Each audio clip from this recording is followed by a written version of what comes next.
Avis vascular centre మన దేశంలోనే the best varicose vein hospital. నమస్తే రమగారు. నమస్తే జయ. రమగారు, ఏదైనా మంచి చందమామ కథ చెప్పుకుందామండి. పూర్వం అట కాంభోజ రాజ్యానికి ఒక రాజుగారు ఉండేవారు. తాళధ్వజుడు ఆయన పేరు. ఆయనకి 3 కుమారులు ఉన్నారు. అయితే వరుసగా వాళ్ళు రెండేళ్ల గ్యాప్తో పిల్లలు. పుష్పకేతుడు, చిత్రభాండు, పింగళుడు, 3 అబ్బాయిలు. అయితే ఏమైందట, ఈ పిల్లలు కొంచెం రాజార్హత వచ్చే సమయం వయసు వచ్చేసరికల్లా పిల్లల్ని ఏం చేసేవాళ్ళు, ప్రపంచ యాత్రకు పంపేసేవాళ్ళు. పెద్దవాడు రాజు అవుతాడు, చిన్నవాళ్ళు ఇద్దరు కూడా అతనికి సహాయం చేయాలి. అవును. అందుకని 3 అబ్బాయిలు ఒకళ్ళకొకళ్ళు తోడుంటారని 3 గుర్రాలు నుంచి రోడ్ల ప్రపంచంలోకి తోలేరు వాళ్ళని. వీళ్ళంతా తిరుగుతూ పుష్పపురం అనేటువంటి ఒక స్త్రీ రాజ్యానికి చేరారు. ఓకే. ఇక్కడ రాణి గారు రాజ్యం, ఆడవాళ్ళదే రాజ్యం. అక్కడ ఎక్కువగా స్త్రీలు ఉంటారు, చిలకవి సైనికులుగా వాళ్ళుగా. మామూలు మగవాళ్ళు ఉన్నారు ఊళ్ళో, లేకపోవటం కాదు, పురుష ద్వేషం కాదు. ఓకే. కానీ ఆడపిల్లలకే రాజ్యం వచ్చే ధోరణి అనమాట. అక్కడ పోయారు. సరే, 3 ఏమనుకున్నారు, ఓ సత్రంలో దిగారు, గుర్రాలు కట్టేశారు. మరి ఆ పూట పడుకుని రెస్ట్ తీసుకుని మర్నాడు పొద్దున ఏమనుకున్నారు, ఎవరి దారిని వాళ్ళం పోదాం, వింతలు విడ్డూరాలు ఎవరి దారిని వాళ్ళు వెళ్ళి చూద్దాం అనుకున్నారు. వీళ్ళు ఏం చేశారు, నగరంలో ఒక పెద్ద ప్లేస్లో ఒక 4 రోడ్ల కూడలిలో ఒక సత్రంలో దిగారు. ఒక కార్నర్లో వీళ్ళు ఉన్నారుగా, మిగిలిన 3 సందులు కనపడుతున్నాయి కదా, ఈ 3 దారుల్లోకి వెళ్దాం అనుకున్నారు. ఎవరి దారిని వాళ్ళు వెళ్ళారు. ఈ 3వ వాడైన పింగళుడు నడుచుకుంటూ వెళ్తున్నాడు. వింతలు వింటారు, గుర్రం వేసుకెళ్ళిపోయాడు అనుకో, ఆ గుర్రం పరిగెత్తుకుంటూ పోతుంది, ఏమి చూడలేం. అందుకని మనం ఎక్కడికైనా వెళ్ళినప్పుడు కూడా నడిస్తే ఎక్కువ చూస్తాం మనం. నడిచి వెళ్తున్నాడు. బాగా నడవగా అసలు పెద్ద పెద్ద దారులు ఎంత బాగున్నాయో, రోడ్లు అవి చెట్లు గిట్లు బ్రహ్మాండంగా ఉన్నాయి. ముందుకెళ్తే ఒక చక్కటి భవనం, దాని బయట ఒక అందమైన అమ్మాయి ఫోటో వేలాడేస్తుంది. ఈ కన్యారత్నం పేరు మహారాజరత్నం. ఓహో. రాయబడి ఉంది అక్కడ మహారాజరత్నం. ఈమె కొన్ని సంజ్ఞ ప్రకారం, అంటే కొన్ని గుర్తులు చూపించి ప్రశ్నలు వేస్తుంది. ఎవరైతే ఆ ప్రశ్నలకి సమాధానం చెబుతారో వాళ్ళని వివాహం చేసుకుంటుంది. సమాధానం చెప్పలేని వాళ్ళు మహారాజరత్నం గారి తోటలో పనిచేయాల్సి ఉంటుంది. ఈ పింగళుడికి ఓసారి ముందుకు పోయాడు, మళ్ళీ ఆ పిల్లని చూద్దామనిపించింది, వెనక్కి వచ్చి అమ్మాయిని చూశాడు. ఆ మాత్రం చెప్పలేమా మనం, చాలానే చదువుకున్నాం కదా, మనం వెళ్దామని లోపలికి నేను వస్తానన్నాడు. ప్రశ్నలకు సమాధానాలు చెప్పగలరా అని అడిగారు. చెబుతాను అన్నాడు. లేకపోతే మీకు షరతు తెలుసు కదా, తోటలో పనిచేయాల్సి ఉంటుందంటే చేస్తాను అన్నాడు. లోపల తీసుకుపోయారు, ఓ చోట కూర్చోబెట్టారు, చక్కగా షర్బత్తు గిర్బత్తు ఇచ్చారు. బిల్డింగ్ అంతా లోపల చాలా బాగుంది. కూర్చున్నాడు. ఒక పళ్ళెము దాని నిండా చిగురుటాకులు వేసి పట్టుకొచ్చారు. సమాధానం చెప్పండి అని. ఏముంది ప్రశ్న, చిగురాకులు చూసి సమాధానం చెప్పంటారు. నాకు తెలియదు అన్నాడు. అయితే పదండి అని ఆయన బట్టలు విప్పించి ఓ పక్కన పెట్టి ముతక బట్టలు కట్టించి తోటలోకి తీసుకుపోయారు. సరే, ఈ మిగిలిన వాళ్ళిద్దరు కూడా ఎవరి దారిని వాళ్ళు వెళ్ళారా. పెద్ద అబ్బాయి పుష్పకేతుడు ఓ దారిలో వెళ్ళి సాయంకాలం తిరిగి వచ్చాడు. ఏ తమ్ముడు రాలా. ఏమిట్రా ఎవడు రాలేదు అని చిత్రకేతువు తెలివైనవాడు, సాహసి, వాడు బాగా కత్తి తిప్పగలడు. పింగళుడు ఒక రవ్వ చిన్నపిల్లాడు, ఆఖరి తమ్ముడు అంటే ముద్దు ఉంటుంది. ఈ పింగళుడు వెళ్ళిన వైపు చూద్దామని ఆ దారిని వెళ్ళాడు. వెళ్తే బాగా నడవగా మహారాజరత్నం అనే కన్యారత్నం గారిది బిల్డింగ్ కనపడింది. పిల్ల చూస్తే బాగుంది. ముందుకు వెళ్ళిపోయా కనిపించింది. వీడు కానీ ఒకవేళ దీంట్లోకి వెళ్ళాడా, ఏమిట్రా నాయన అని మళ్ళీ వెనక్కి వచ్చాడు. వచ్చి ఆ వాకిటో కూర్చున్న వాళ్ళని, బాబు ఎవరైనా నాలాంటి కుర్రాన్ని, నా పోలికలో ఉన్న ఒక అబ్బాయిని చూసావంటే, నిన్న వచ్చి లోపలికి పోయినట్టున్నారండి అన్నాడు. నిన్న లోపలికి వచ్చారు, బయటికి రాలేదంటే ఏమిటి అర్థం, తోటలోకి పోయినట్టే వాడు. అంతేగా. సరే, ఇతనికి కూడా వెళ్ళి అదేమిటో చూడాలనిపించింది. కానీ ముందు వెళ్ళిన పింగళుడు ఏం చేశాడు, అమ్మాయిని చూసి 2 సార్లు సరదాపడి గంట కొట్టేశాడు. లోపలికి వస్తానని కాలింగ్ బెల్ నొక్కాడు. ఇతను గంట కొట్ల. ఏమిటండి ఇక్కడ పద్ధతి అని ఆ కూర్చున్నవాడిని అడిగాడు. కూర్చున్నవాడు అన్నాడు, కొన్ని ప్రశ్నలు వేస్తారండి సంజ్ఞల ప్రకారం, అంటే ఏవో గుర్తులు చూపిస్తారు, దాన్ని బట్టి మీరు సమాధానం చెబితే పెళ్ళి, లేకపోతే తోట. సరేనని ఇతను ఏం చేశాడు, ఆ పుష్పపురంలోనే ఎవరైనా విద్వాంసులు ఉన్నారా అని కనుక్కున్నాడు. ముందు వెళ్తే ఒక ఆయన, అద్భుతమైన విద్వాంసుడు ఒక ఆయన ఉన్నాడు. వాళ్ళ ఇంటికి పోయాడు. ఆయనకి దండాలు పెట్టి, ఏమంటే మీ దగ్గర ఏమైనా గ్రంథాలు ఉన్నాయా, మీ ప్రాంతంలో గొప్ప గ్రంథాలు ఏమిటో తెలుసుకోవాలని వచ్చానండి అన్నాడు. ఆయన దానికే, నాయనా రారా, ఎవరైనా అసలు పుస్తకాల కోసం అడిగేవాళ్ళు ఉన్నారా ఈ కాలంలోనూ, రా నాయనా అని లోపల తీసుకుపోయాడు. తీసుకెళ్తే బోల్డన్ని గ్రంథాలు పెట్టున్నాయి. ఈ కుర్రాడు, ఈ పుష్పకేతుడు ఒక్క పుస్తకం తాళపత్రాలన్నీ తిరిగేశాడు. ఇంచుమించు అన్నీ అతనికి తెలుసు. ఒక కొత్త పుస్తకం ఉంది అక్కడ. అదేమిటి, ఒక మహావీరుడు అనేటువంటి ఒక జైన క్షపణకుడు రాసిన పుస్తకం. అది సంజ్ఞా ప్రకరణం, దాని పేరు. సైగల భాషని తెలుసుకోవటం. ఈ అబ్బాయి ఆ పుస్తకం ఆశాంతంగా చదువుకున్నాడు కూర్చొని 2-3 గంటల పాటు.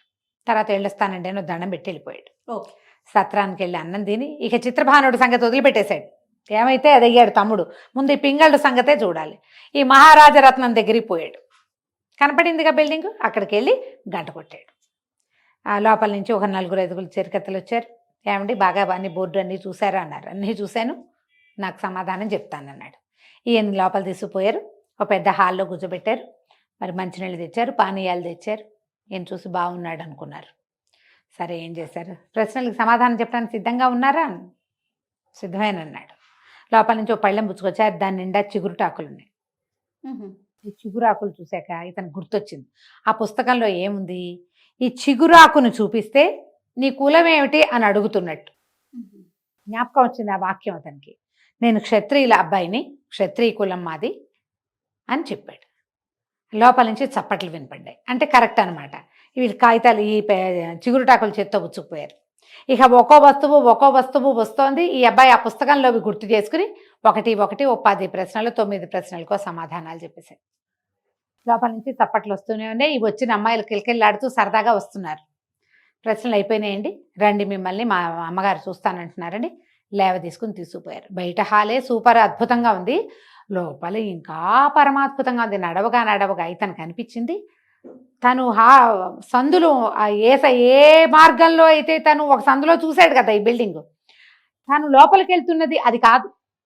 ఇదేదో రాజాంతఃపురంలోకి వెళ్తున్నానని తోచింది అతనికి. అంటే ఈ బయట కనబడే సాధారణ భవనంలో, అదే చక్కటి భవనంలోంచి ఒక మహా చక్కటి అంతఃపురంలోకి దారి వెళ్తోందనమాట. నడిచి వెళ్తే అంతఃపురంలో ఒక ప్రత్యేకమైన పరదాలు అవి ఉంటాయి, అవన్నీ కనపడుతుంది. లోపలికి వెళ్ళాక ఇదిగోనండి మా అమ్మగారని చూపించారు. చూస్తే అమ్మాయి పరమాద్భుత సౌందర్యవతి. కానీ బయట తగిలించున్న మహారాజరత్నం కాదు ఇది. అతను తెల్లపోయాడు. అదేమిటి, ఆ చిత్రపటంలో ఉన్న అమ్మాయివి కాదు నువ్వు, మహారాజరత్నం పెళ్లి కోసం కదా ఈ పరీక్షలు. అవును అనేసరికల్లా ఆవిడ పక్కపక్క నవ్వింది. అవును, నేను ఈ రాజ్యానికి రాణిని, రాజమొకట నా పేరు, మహారాజరత్నం నా స్నేహితురాలు. ఆమె ఇంటి నుంచి అంతఃపురానికి లోపల నుంచి దారుంది, బయట ప్రపంచానికి తెలియదు. ఇది మేమిద్దరం ఇక్కడికి వచ్చి కలుసుకుంటాం. నాకు తెలివిగా ఉన్న అబ్బాయిని పెళ్లి చేసుకోవాలని కోరిక, అది కూడా క్షత్రియుడు కావాలి. నేనే గనక ప్రకటన చేసి కథ ఇంకోలాగా వెళ్తుంది. అందుకని మహారాజరత్నం పేరుతోటి ఈ బోర్డు పెట్టించాను. ప్రశ్నలు అడిగేవన్నీ నేనే, సమాధానాలు వచ్చేవన్నీ తీసుకునేదంతా నేనే తీసుకుంటాను. నా వివాహం కోసమే ఈ ఏర్పాటు చేశామంటే ఇతను అన్నాడు, మా తమ్ముడు కూడా దీనికి ప్రయత్నం చేశాడు, కానీ అతను ఏమైపోయాడో నాకు తెలియటం లేదు. పింగళుడు వాడి పేరు అనేసరికి ఆవిడ పక్కపక్కన, ఓహో నేను వచ్చింది మీ తమ్ముడేనా, కొద్దిగా మీకు అతనికి పోలికలున్నాయి. అయితే అతన్ని మా మహారాజరత్నం ఆల్రెడీ వరించింది, ఆ అబ్బాయి బాగున్నాడు అని అడిగింది, కాబట్టి తోటలో ఉన్నాడు కానీ వివాహం జరిపించేసేద్దాం, పర్వాలేదు, ఆమెకి ఈ లెక్కలు లేవు అని చెప్పింది. చెప్పగానే సంతోషించాడు. తమ్ముడిని తీసుకొచ్చారు. ఏరా అంటే ఏరా అనుకున్నారు. తమ్ముడికి నచ్చిన అమ్మాయి రాజకుమార్తె కాదు, మహారాజరత్నం కదా అబ్బాయికి నచ్చింది. సరే మహారాజరత్నంతో పింగళుడికి, రాజమొకటతోటి ఈ పుష్పకేతుడికి వివాహం జరిగిపోయింది. మర్నాడు పొద్దునే పెళ్లి చేసేశారు. వీళ్ళు చిత్రభానుడు ఏమయ్యాడో వీళ్ళు కనుక్కోలే. ఈ సందట్లో ఉన్నారు. వాడే వస్తాడు, వాళ్ళకి అట్లా అలవాటే. ఏ ఊరైనా వెళ్తే ఎక్కడ పడితే అక్కడ తిరిగి వారానికో 10 రోజులకో మళ్ళీ కలుసుకుంటారు వాళ్ళు. వివాహం జరిగింది. 1-2 రోజులు గడిచినాయి. చిత్రభానుడు ఏమయ్యాడు, ఈ చిత్రభానుడు ఒక రోడ్డు పట్టుకుని వెళ్ళాడు. వెళ్తే ఏమైంది, వెళ్ళగా అక్కడ ఒక పెద్ద పెళ్లి పందిరుంది, చాలా పెద్దది. అసలు ఎంత గ్రాండ్గా ఉందో, ఎంత వైభవోపేతంగా పెట్టారో అవన్నీ అలంకారాలు. ఇతనికి అది నచ్చింది. ఇలాంటి అలంకారాలు మన ఊళ్ళో లేవు. ఆర్కిటెక్చర్ అవి సరదా ఉన్నవాడు, డిజైనింగ్ సరదా ఉన్నవాడు అనమాట. ఈ వ్యవహారం అంతా లోపలికి వెళ్ళి చూద్దామని అక్కడ అందరూ ఆహ్వానితులే. పెళ్ళిళ్ళకి వేరే బయట వాళ్ళు వెళ్ళకూడదు, అలాంటివి ఏం లేవు. ఆహ్వానితులతో పాటు ఇతను కూడా అక్కడ పన్నీరు చల్లించుకుని, ఆ పువ్వులు ఏవో ఇస్తే పువ్వుల దండ మెళ్ళలో వేయించుకుని, ఏదో తినడానికి పెడితే అది కాస్త తిని లోపలికి వెళ్ళి కూర్చున్నాడు. కూర్చుంటే అది ఎవరిది పెళ్ళి, ఒక కోటీశ్వరుడికి సుగుణ అని అందాల రాసి ఒక కూతురు. ఈ పిల్లకి పెళ్లి నిశ్చయమైంది. ఈ పెళ్లి నిశ్చయమైంది ఎవరితోటి, ఇక్కడి నుంచి కనీసం ఒక 6 నెలల పాటు ప్రయాణం చేసి రావాల్సిన ఇంకో ద్వీపం, సింహళ ద్వీప నివాసి అయిన ఒక కోటీశ్వరుడి కుమారుడితోటి. వాళ్ళు వచ్చి మాట్లాడుకుని పెళ్లి కుదిర్చారు. పాతకాలంలో ఎట్లా చేసేవాళ్ళు, పెళ్లి వాళ్ళు వచ్చేవాళ్ళు కాదు, వాళ్ళ తరఫు నుంచి కొంతమంది వచ్చేవాళ్ళు. మనం ఎన్ని కథల్లో చూసాం. అవునండి. వచ్చి ఈ పిల్లని చూసి గుణగణాలు అన్నీ చూసి వీళ్ళ ఆస్తి పాస్తి చూసి ఫలానా వాళ్ళ అబ్బాయి ఉన్నాడంటే అని వాడి వివరాలు ఫోటోలు గిటోలు ఇచ్చి అలాగే నమ్మి పెళ్ళిళ్ళు చేసుకునేవాళ్ళు. ఓకే అనుకున్నారు, పెళ్లి సరే అనుకున్నారు. సరే అనుకున్నాక ఏమైంది, వాళ్ళు ఏం చేశారు, ఉత్తరం ఎలా రాశారు, మేము మా ప్రాంతం నుంచి బయలుదేరి రావడానికి మొత్తం మీద మాకు ఒక 4-5 నెలల సమయం పడుతుంది కాబట్టి 6 నెలల తర్వాత ముహూర్తం పెట్టించండి, ఫలానా ముహూర్తం అని రాశారు. వీళ్ళు ముహూర్తం పెట్టించుకున్నారు. సుముహూర్తం సమీపించింది. ఆ పెళ్లి వాళ్ళు రావాలి. వాళ్ళు ఇకనో ఇప్పుడో వస్తారని చూస్తున్నారు. వాళ్ళు రాలేదు. ఈ పెళ్లి సందడంతా అవుతోంది. పెళ్లికి ఏమిటి, ఆ రోజు పెళ్ళి అంటే అప్పుడే కాదు కదా, ఒక 5 రోజులు 4 రోజుల ముందు హడావిడిలు చేస్తారు. మండపాలు వేస్తారు, అందరూ వచ్చి తింటూ ఉంటారు, పిల్లలు పెళ్లి కూతురుని చేయటము అవి ఇవి రకరకాలు నడుస్తున్నాయి. అన్నీ నడుస్తున్నాయి. వస్తారని చూస్తున్నారు, ఎప్పటికీ పెళ్లి వాళ్ళు రారు. ముహూర్తం కూడా సమీపించింది, ఒక పూటలోకి వచ్చేసి. ఇంతలో వార్త వచ్చింది. ఏమిటి, అక్కడి నుంచి వస్తున్నటువంటి నవకోటి నారాయణ గారు మహాకోటీశ్వరుడైన పెద్ద మనిషి వాళ్ళ పడవలు పగిలిపోయినాయి, వాళ్ళంతా జలంలో పడిపోయారు, పెళ్లి కుమారుడు గల్లంతే అని వచ్చింది వార్త. ఈయన లబోదిబోమన్నాడు. ఏం చేయాలి, 6 నెలల నుంచి పిల్ల పెళ్ళని ప్రచారం జరిగింది పుష్పపురంలో. అయిందా, 5 రోజుల నుంచి పెళ్లి ఏర్పాట్లు చేశారు. 5 రోజుల నుంచి ఊళ్ళో ఉన్న జనమంతా ఇక్కడే పడి తింటున్నారు. ఇకనో ఇప్పుడు పెళ్లి కొడుకు వస్తాడనగా వాళ్ళు అసలు రావట్లేదని, అసలు రారని అయ్యేసరికల్లా ఇప్పుడు పిల్ల మాట ఏమిటి, ఇప్పుడు ఇంత ప్రయత్నం చేశాం కదా. ఆయన చాలా దిగులు పడిపోయి అటు ఇటు చూసి ఈ మండపంలో గైరుగా కనపడుతున్న 5-6 మగపిల్లల వైపు చూడడం మొదలుపెట్టాడు. స్నేహితుడు వచ్చి సలహా ఏమిచ్చాడు, ముహూర్తం దాటిపోతుంది, అమ్మాయి పెళ్లికి సరైన ముహూర్తం ఇది, మనం ఆలోచించద్దు, ఎవరో ఒక అనురూపమైన కుర్రవాడిని చూసి పెళ్లి చేసేద్దాం, మన ఆస్తులు మనకి ఎట్టాగా ఉన్నాయి కదా, అంతే చాలు, వాళ్ళు రాకపోతే పోయారు అని ఒకళ్ళిద్దరు సలహా చెప్పారు. ఈయన ఈ మండపంలో అటు ఇటు చూస్తుంటే చక్కగా రాజోచితమైన బట్టలు వేసుకుని మెళ్ళలో పువ్వుల దండ వేసుకుని పన్నీరు ఇచ్చిన అది ఒక చిన్నది ఇచ్చారు, కర్పూరం వాసన చూస్తున్న ఈ చిత్రభానుడు కనపడ్డాడు. ఈ అబ్బాయి ఎవరు, కొత్తగా ఉన్నాడు, ఎవరు ఏమిటని కనుక్కున్నారు. కనుక్కుంటే ఈయన పై ఊరు నుంచి వచ్చిన క్షత్రియ కుమారుడని, ఓ రాజకుమారుడు. ఈయన గబగబా వచ్చి, బాబు మా అమ్మాయిని పెళ్లి చేసుకుని మాట దక్కించు, పెళ్లి ముహూర్తం దాటిపోతే పిల్లకి ఇంకా పెళ్లి కాదు, ఏదైనా చెడ్డ పేరు ఈ అమ్మాయితో పెళ్లి కుదిరాక ఆయన పోయాడని వస్తే మా పిల్ల బతుకు అన్యాయం అయిపోతుంది, నా మొత్తం ఆస్తి నీకు దఖలుపరుస్తాను నాయన అని బతిమలాడాడు. బతిమలాడితే తనకి ఏం చేయాలో తెలియదు. అన్న తమ్ముడు ఇద్దరు వచ్చారా, వాళ్ళిద్దరు ఎక్కడున్నారో వీడికి తెలియదు. వీడు 2 రోజుల నుంచి పెళ్లి హడావిడిలోనే ఉన్నాడు. పెళ్లి చేసుకుందామా వద్దా అని తన తండ్రి ఇలా చేసుకోవద్దని అలాంటివి ఏం బోధించాలి, సరేని అనుకున్నాడు. ఆ పక్కన ఉన్న వాళ్ళ అమ్మాయి మహాసౌందర్యవతి, బాబు నువ్వేం ఆలోచించుకు, వీళ్ళకు కోట్ల కొద్దీ ఆస్తుంది అని తానా తందానా ఉంటారుగా, అందరూ చెప్పంగానే సరే చిత్రభానుడు ఓకే అన్నాడు. అంటమేమిటి, వెంటనే ఈ అబ్బాయిని తీసుకెళ్ళిపోయారు, గబగబా మంగళ స్నానాలు చేయించేశారు, చటుకుని పీటల మీద ప్రవేశపెట్టారు. అమ్మాయి వచ్చేసింది సుగుణమణి, పెద్దగా రాండోళ్ళు మోగినే పెళ్ళైపోయింది. ఈ పూట పెళ్ళయింది. మరి సాయంకాలం పునఃసంధానం అయింది. తెల్లవారి కాస్త పలహారాలు అవి చేసి వాకిట్లో కూర్చుంటే పెద్దగా శబ్దాలు అవి అవుతాయి, ఎవరో వస్తున్నారు. తీరా చూస్తే నిన్న తప్పిపోయిన పెళ్లి వాళ్ళు ఇవాళ వచ్చేసారు. రాగానే వీళ్ళు కంతపోయారు, పెళ్ళైపోయిందిగా అన్నారు. అనగానే అవతలవాడు నవకోటి నారాయణ చాలా గట్టివాడు, ఆయన ఊరికే పేరే ఆ మాట చెప్తున్నట్టు కోటీశ్వరుడు అనమాట. ఆయన తిరగబడిపోయాడు. మా పిల్లాడికి నిశ్చయించిన పిల్లని నువ్వు వేరే వాళ్ళకి ఎట్టా ఇస్తావు, పైగా చచ్చిపోయామన్న వార్త ఏంటి, పడవలు పగిలినాయి. అవును, మేమేం చేసాం, మా పడవల్లో ఉన్నటువంటి బోళ్ళంత డబ్బు, దశకం, బంగారం, గింగారం, బరువైన వస్తువులు అన్ని నీళ్ళలో బారేసి ఆ పగిలిపోయిన చోటంతా రిపేర్ చేసుకుని నిన్న మనం 3 రోజుల క్రితం రావాల్సిన వాళ్ళం ఇవాళ వచ్చాం. మేము వచ్చాం కదా, మా కోడల్ని మాకు ఇవ్వమంటాడు. నిన్న పొద్దున పెళ్ళై రాత్రి పునఃసంధానం కూడా అయిపోయిన పిల్లని ఎటా ఇస్తారు వీళ్ళకి ఆయన అడుగుతున్నాడు.